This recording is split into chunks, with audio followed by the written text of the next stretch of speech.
दोस्तों आज हम बात करने वाले हैं पठान मूवी की कुछ हिडन डिटेल के बारे में जो मैंने इस मूवी के अंदर नोटिस की। जब आप भी पठान मूवी को फ्रेम बाय फ्रेम देखोगे तो आपको भी यह हिडन डिटेल देखने को मिलेगी। तो आइए बात करते हैं पठान मूवी कुछ डिटेल और दूसरी मूवी के रेफरेंस के बारे में।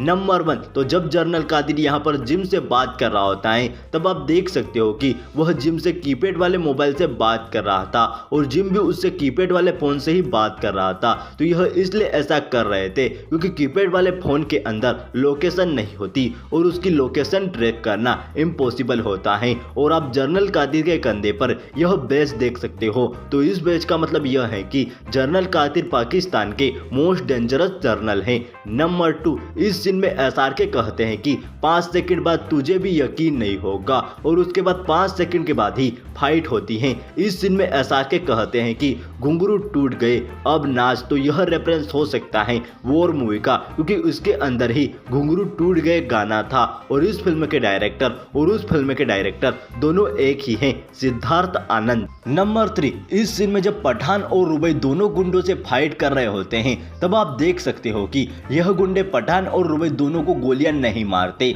वह उनके आसपास ही गोलियां चला रहे होते हैं क्योंकि यह जिम और रुबई दोनों का प्लान था रक्त भी चुराने का और इसीलिए जिम ने रुबई को पठान के साथ भेजा था। नंबर 4, आपको तो पता ही होगा कि इस फिल्म में जिम पठान से ज्यादा ताकतवर था और यह हर जगह दिखाया है। जैसे कि पठान जब जिम की गाड़ी को धक्का मारता है तो उसकी गाड़ी को कुछ नहीं होता और जब जिम पठान की गाड़ी को धक्का मारता है तो उसकी गाड़ी ट्रैक से नीचे उतर जाती है। और यहाँ पर भी जब पठान जिम को मारता है तो जिम को कुछ नहीं होता पर जब जिम पठान को मारता है तो पठान के पुर्जे हिल जाते हैं। नंबर 5, तो यहाँ पर जिम के हाथ में कुछ लिखा होता है और इसका मतलब यह है कि जब तक आप जिम की डेड बॉडी ना देख लो तब तक आप उसके मरा हुआ मत मानना और उसके मातम में भी मत जाना। तो इसका मतलब यह है कि जब जिम पहाड़ी से गिरता है तो वह मरा नहीं है क्योंकि हमें उसकी डेड बॉडी नहीं दिखाई है। तो आगे चलकर स्पाई यूनिवर्स की दूसरी फिल्मों में जिम वापस आ सकता है। नंबर 6, तो जब पठान यहाँ पर ट्रेन में फाइट कर रहा होता है तो यह fight sequence single cut fight sequence है,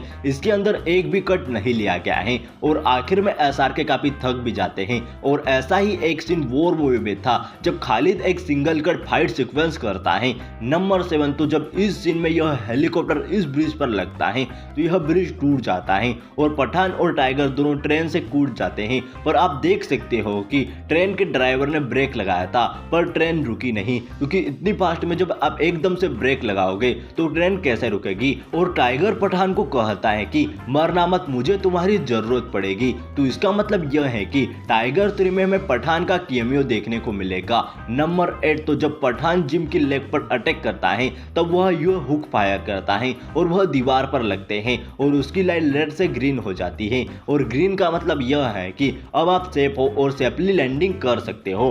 नंबर 9, तो जब जिम की आर्मी यहाँ पर देखने आती है कि यहाँ पर क्या हो रहा है तो आप यहाँ पर देख सकते हो कि यह वही जगह है जहाँ पर पठान घायल हुआ था क्योंकि यहीं से पठान ने मोबाइल फेंका था जिसके अंदर बॉम्ब था। नंबर 10, तो फिल्म की एंडिंग में पठान और टाइगर दोनों आपस में बात कर रहे होते हैं कि अब हमें छोड़ देना चाहिए, हमें यहाँ पर काम करते हुए 30 साल हो गए हैं और किसी यंगस्टर को मौका देना चाहिए पर कोई भी यंगस्टर यह संभाल नहीं पाएगा। तो यहाँ पर पठान और टाइगर फिल्म के बारे में नहीं बल्कि बॉलीवुड के बारे में बात कर रहे होते हैं कि अब हमें बॉलीवुड को चलाना होगा क्योंकि अभी तक किसी भी यंगस्टर ने SRK और सलमान जितना फैन बेस नहीं बनाया है। तो यह थी कुछ हिडन डिटेल जो उन्होंने पठान मूवी के अंदर नोटिस की और पठान जब OTT पर आएगी तब और भी अच्छी खासी डिटेल हमें पठान मूवी में देखने को मिलेगी।